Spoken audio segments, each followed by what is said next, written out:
The humming sound stopped. Instead, Nikki was greeted by rippling water, which seemed to surround her from every side. And indeed, she found herself on a long wooden footbridge. A few candles and old traditional Chinese lamps who stood in the water illuminated the bridge, and Nikki had no problems finding the way in front of her. Maybe she had just gotten used to walking around in very dark environments. The path branched, and Nikki decided to just continue walking forward. She would eventually find something of interest.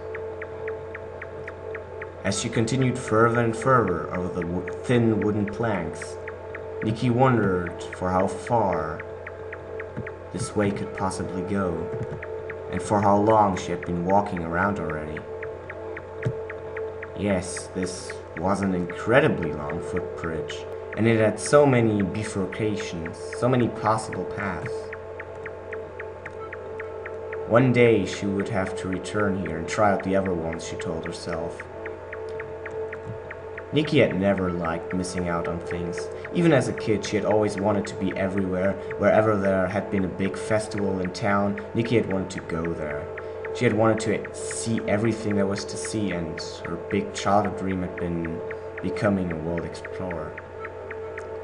Then, her father had died, and everything in her young life had suddenly changed.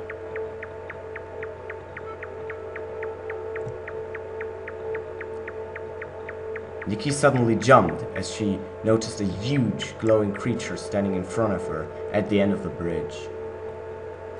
It looked like it was chewing on something, and suddenly Nikki realized that he might be from the color world. Perhaps she could bring her there, and she would meet her demon friend again. With newly acquired joy, Nikki ran towards the stranger, trying to communicate with it. But as she finally reached him, the big guy didn't turn around. He just stood there, chewing on something that seemed like a cookie. After a few seconds, he finally noticed her, bowing down to the girl and pulling out another cookie from one of his pockets, handing it to her. It was a Chinese cookie, one of those with a little message inside. As she broke it open, she found a small card in it, which simply said, "Fat." Sorry. Nikki put the card in one of her pockets and continued to eat the cookie. It tasted sweet. It tasted better than anything she had ever eaten before, even better than the lovely made chocolate cookies of the bakery close to the park. When she had finished, Nikki suddenly noticed that walking had become a lot more difficult. Thanks to this cookie, this perfectly tasting cookie, she had become fat. Out of nowhere. How could one cookie have made her this fat? She could barely move, too. Then she remembered the card which she had found inside the Chinese delicacy.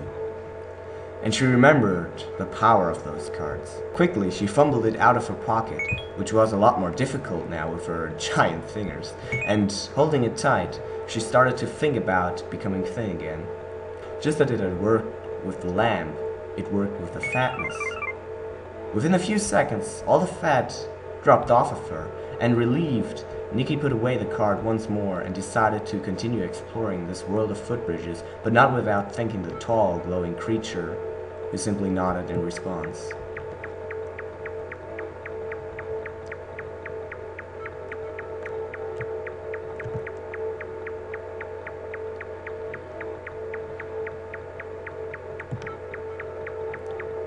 Following the long way back to where she had come from, Nikki wondered about that glowing man she had just met.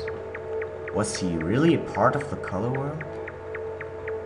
Then she suddenly realized that she could have just transformed into a neon creature in order to speak with him. But instead of walking back all the way once again, Nikki simply sighed and promised herself to remember the power of those weird cards.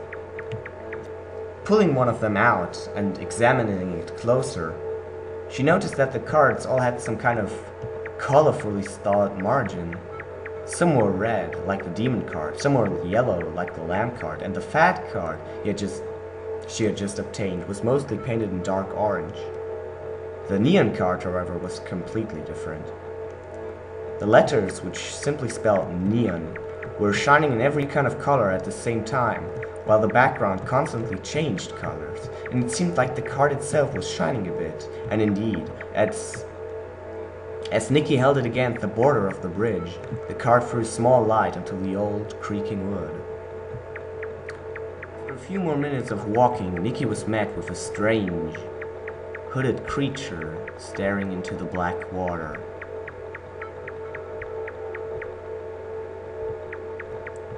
As Nikki came closer, it turned around, grabbed her by the shoulders and said, "You will be given sight." Everything vanished before Nikki's eyes, and the strange creature, along with the footbridge and the last of the floating candles, disappeared into the darkness.